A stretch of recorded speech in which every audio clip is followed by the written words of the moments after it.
Hello दोस्तों, मैं हूं मुकेश और स्वागत करता हूं आप सभी का आपके अपने YouTube चैनल एग्जाम मिल पर। दोस्तों, आज हम पढ़ने वाले हैं अवतल और उत्तल दर्पण का उपयोग कहां, क्यों और कैसे होता है।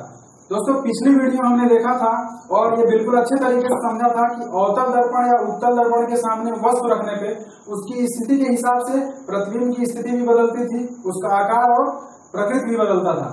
उसी आधार पर आज हम जानने वाले हैं कि दर्पण का उपयोग कहाँ और कैसे होगा।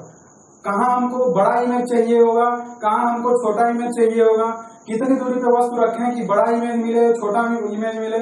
इन सभी चीजों के बारे में आज की क्लास में हम जानने वाले हैं। तो आइए देखते हैं पहले अवतल दर्पण में उसका उपयोग कहाँ और कैसे होता है। दोस्तों, आइए देखते हैं कि अवतल दर्पण का उपयोग कहाँ होता है। अभी तक हमने जो भी चीजें पढ़ी अवतल दर्पण को लेके वो क्या था, एक कहीं ना कहीं किताब तक सीमित था। लेकिन अब आइए हम समझते हैं कि अवतल दर्पण का हमारे व्यवहारिक जीवन में क्या उपयोग है। क्योंकि हम कई जगह देखते हैं, समतल दर्पण में तो देखते हैं तो हमारा चेहरा बराबर साइज का, बराबर हाइट का दिखता है। लेकिन कई जगह हम देखते हैं कि कभी कभी हमारा चेहरा बहुत बड़ा दिखता है, कभी छोटा दिखता है। तो ये क्या है और कैसे है, तो आइए उन दर्पणों का यहाँ पे देखते हैं कि उपयोग कैसे है। देखिए, इसमें पहले समझते हैं कि अवतल दर्पण का उपयोग। अवतल दर्पण का उपयोग अब 6 कंडीशन देख चुके हैं। उन कंडीशन को ध्यान में रखते हुए हम अवतल दर्पण को उसी रूप में बनाते हैं ताकि हम उस चीज का या उस दर्पण का अपने लिए उपयोगी साबित कर पाए। जैसे देखिए, जब कोई व्यक्ति दाढ़ी बनाता है, क्या है, दाढ़ी बनाने वाला जो मिरर आता है, दाढ़ी बनाने का दर्पण, जो दाढ़ी बनाने वाला दर्पण आता है उसके सामने अगर आप कभी खड़े हो, वैसे आप घर पे नॉर्मल लोग समतल दर्पण का उपयोग कर लेते हैं, लेकिन जो सही तरीके से यूज करता है वो क्या है, एक ऐसे दर्पण का उपयोग करता है जिसमें उसका चेहरा बड़ा दिखाई दे, यानी वो हर एक बाल को अच्छे तरीके से सेव कर सके, उसमें चेहरा बड़ा दिखाई देता है। तो आप ये बताइए कि अवतल दर्पण में कौन कौन से कंडीशन में था कि जब वस्तु का प्रतिबिंब उससे बड़ा दिखाई देता था। तो एक कंडीशन था, देखिए अवतल दर्पण, इधर समझाने की कोशिश करता हूं। ये था आपका अवतल दर्पण, ये था इसका P, ये मान लीजिए C और ये मान लीजिए F, ठीक है। तो जब वस्तु अनंत में था तो बहुत छोटा प्रतिबिंब बना, नजदीक लेके आए तो उससे बड़ा प्रतिबिंब बना, वक्रता केंद्र पर रख दिए तो इसके बराबर प्रतिबिंब बना, ठीक है। और वक्रता केंद्र से और आगे रख दिए तो क्या बना, इससे बड़ा प्रतिबिंब बना। और मुख्य फोकस पर रख दिए तो और बड़ा प्रतिबिंब बना। तो अनंत में बनता था, उल्टा बनता था। तो ये बताइए, आप ऐसे आईने के सामने खड़े होकर दाढ़ी बनाएंगे का, जिसमें आप खड़े हैं ऐसे और उसमें दिखा रहा है ऐसे, तो दाढ़ी बनाना सही नहीं रहेगा। अब देखिए, और एक कंडीशन क्या था, जब आप इसके बीच में थे, ध्रुव और एफ के, तो क्या बनता था, आभासी प्रतिबिंब बनता था इधर पीछे और बड़ा बनता था। तो आपको ऐसे दर्पण के सामने खड़ा होना पड़ेगा, यानी ऐसे अवतल दर्पण के सामने आपका चेहरा रखना पड़ेगा, जहां का चेहरा कहाँ पड़े आपका, मुख्य फोकस और ध्रुव के बीच में। अगर इसे बाहर होगा तब तो आप उल्टे लगेंगे दिखने, सीधा दिखना है आपको। देखिए, सीधा दिखेगा और बड़ा दिखेगा, यानी आप जिस दर्पण के सामने दाढ़ी बना रहे हैं उसके उस दर्पण के ध्रुव और फोकस के बीच में होना चाहिए। तो आप बताइए, इतना छोटा है तो हमको दर्पण के ध्रुव और फोकस यहाँ पे होगा कहीं, तो इसमें तो खड़ा नहीं हो सकते। तो इसलिए बड़े द्वारक का दर्पण बनाइए। यानी अब देखिए, वो देखने से लगता नहीं है कि गोल दर्पण है, क्योंकि क्या है, वो इतना बड़े गोले से काट के निकाला गया। जैसे देखिए, ये देखिएगा, ये लग रहा है क्या गोले का भाग है किसी का, ऐसे लग रहा है कि वो सीधा है। तो जो दर्पण यूज करता है वो भी सीधा दिखता है। अब देखिए क्या है, ये ऐसे किसी बहुत बड़े गोले से, किसी बहुत बड़े गोले से ये बना है और उसमें छोटा सा भाग काट लिया गया है। अब देखिए, इस गोले का P ये हो गया और C कहाँ होगा, आप खुद अनुमान लगाइए। C, जिस गोले का कटा हुआ C कहीं बहुत इस साइड में, P यहाँ है तो C कहीं बहुत दूर होगा। और F कहाँ होगा, F उसके बीच में कहीं इधर होगा। तो आप दाढ़ी तो यहाँ दर्पण है तो कहीं इसी बीच में आप खड़े होकर बनाएंगे, ये थोड़ी ना कि दर्पण बहुत दूर रख देंगे। तो उस दर्पण में क्या होगा कि आपका जो चेहरा है वो हमेशा F यानी मुख्य दर्पण के मुख्य फोकस और ध्रुव के बीच में ही रहता है। तो समझ गए कि कैसे वस्तु की स्थिति के हिसाब से हम दर्पण का उपयोग कर रहे हैं। अब देखिए और क्या कंडीशन है, अब और प्रयोग इसका कहाँ किया जाता है, और प्रयोग किया जाता है इसका वो मेकअप वाला सामान आप लड़कियों का देखे होंगे कि वो ऐसे फिल्मों में ऐसे ऐसे एक गोल सा रहता है, उसको उठाती हैं और उसमें एक आईना लगा होता है, उसमें देख के वो अपना मेकअप करती हैं। तो उसमें भी क्या होता है, मेकअप वाले में भी मेकअप दर्पण, ये इंग्लिश वर्ड है मेकअप दर्पण। तो उसमें भी क्या होता है, देखिए उसमें भी तो वो क्या ऐसे निकालती हैं, उसमें भी वो अपना बड़ा बड़ा चेहरा दिखाएगा, बढ़िया से पाउडर लगाती हैं। तो इस चीज को भी समझ गए होंगे कि मेकअप में और दाढ़ी बनाने के दर्पण में अवतल दर्पण का उपयोग कैसे है और हम कहाँ पे अपना चेहरा रखते हैं तो हमारा बड़ा चेहरा दिखता है। अब देखिए दूसरा कंडीशन क्या हो सकता है, आप टॉर्च देखते हैं, घर में जो टॉर्च होता है, और क्या है टॉर्च और गाड़ियों का जो हेडलाइट होता है,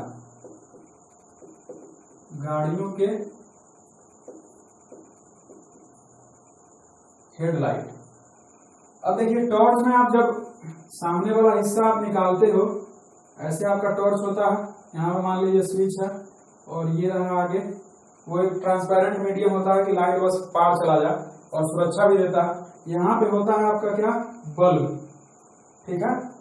तो ये बल्ब देखिए ऐसे जगह पे फोकस होता है, यहाँ पे आप खोले होंगे इस टॉर्च को तो आपको एक ऐसे दिखा होगा, चमकीला निकलता है उसमें कटोरी टाइप का इसे, और उसी के बीच में ऐसे बल्ब होता है और इसमें से रोशनी निकलती है, तो आगे पारदर्शी माध्यम को यानी कांच को क्रॉस करके फैलती है।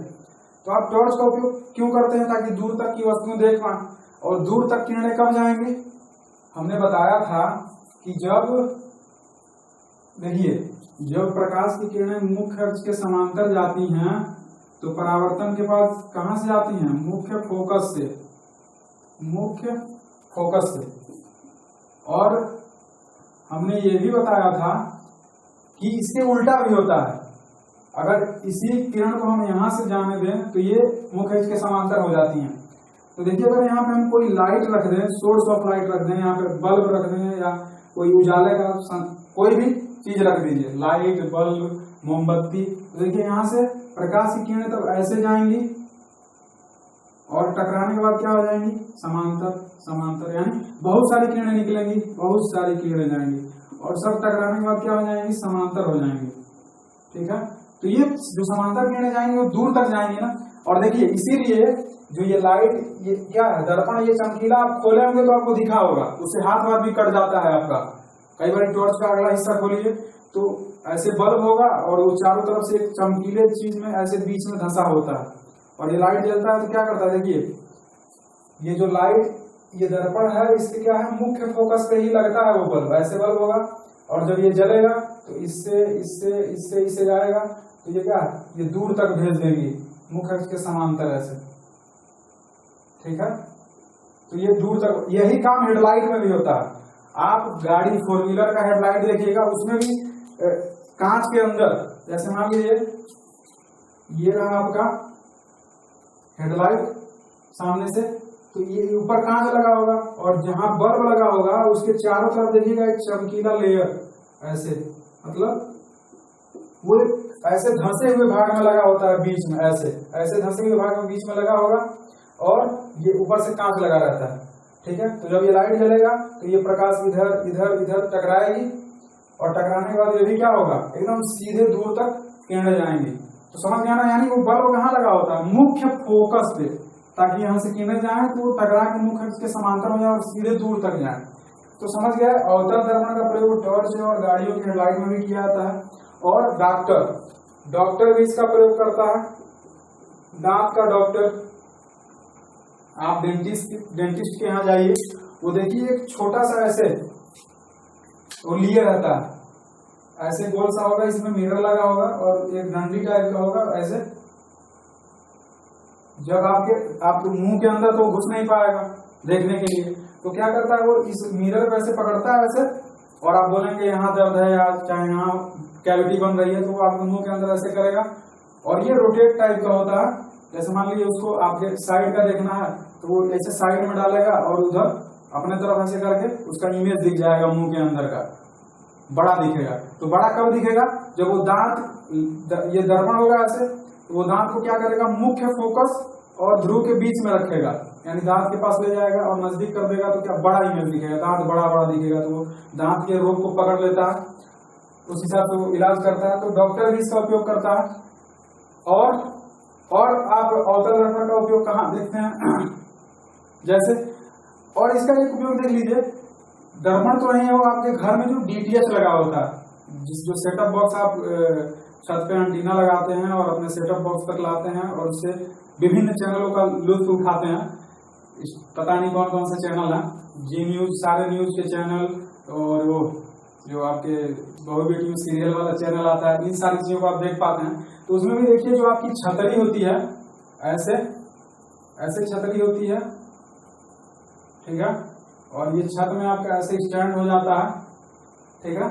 वो दर्पण ही तो है, वो किसी, अगर उसको देखा जाए तो किसी एक गोले से कटा हुआ भाग है, ऐसा ही दर्पण होता है। दर्पण को आप बस एक लाइन मत समझिएगा, इसको सामने से करके देखेंगे तो ऐसे दिखेगा, ये किसी गोले का कटा हुआ भाग है।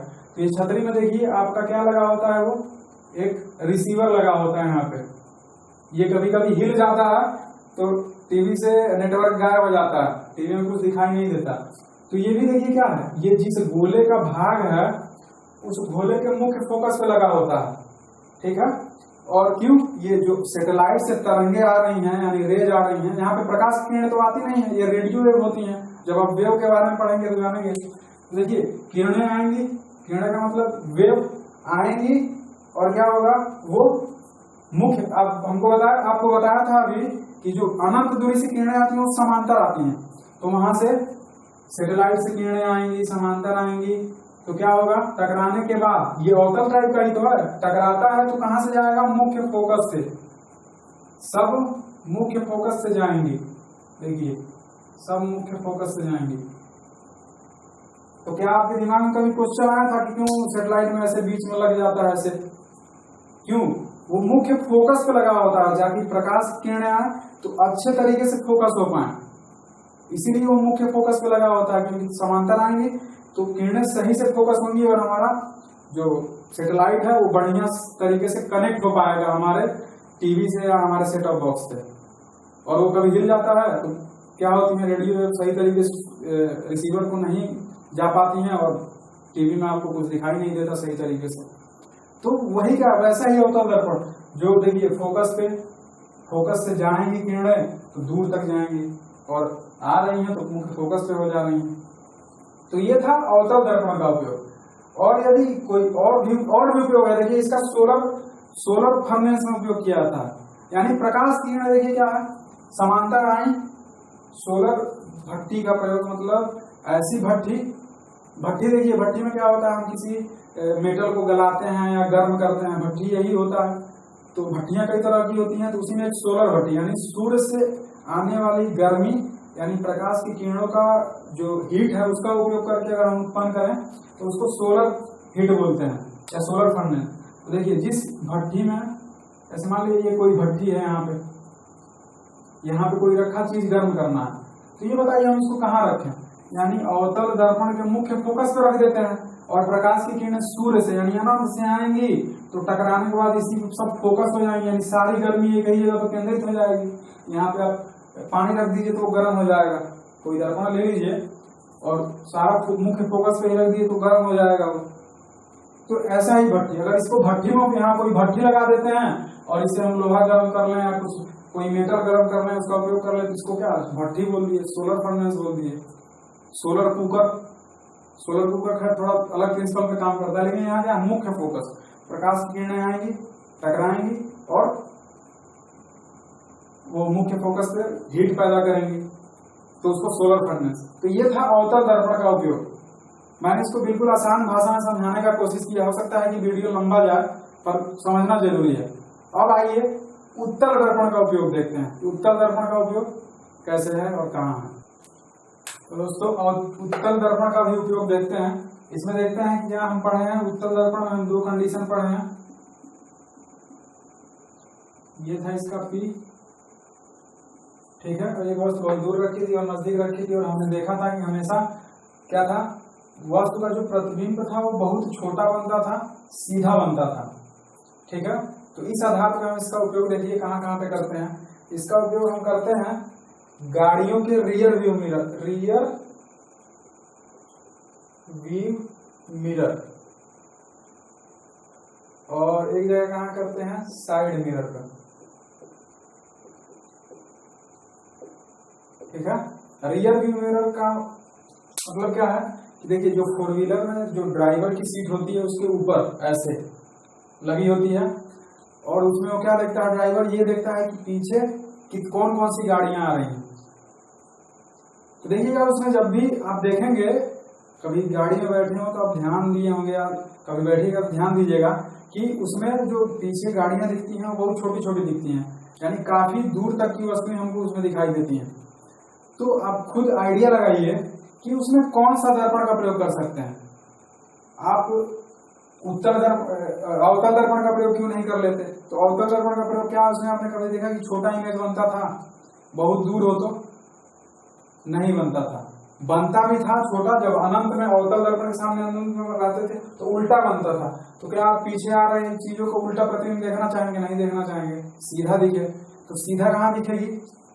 देखिए जब गाड़ियां हैं और गाड़ियों में जो मिरर लगा होता है वो दिखने में आपको सीधा दिखता है ऐसे, तो बल्कि वो सीधा नहीं होता, वो क्या होगा, ऐसे होता है। देखिए बहुत बड़ा होता है, वो बहुत बड़े गोली दर्पण से काट के निकाला गया रहता है। देखिए कैसे ऐसे रहता है, वो लग रहा है ना ये गोला होगा, कोई बहुत बड़ा गोला। ठीक है, और इसी को क्या है, ऐसे ऐसे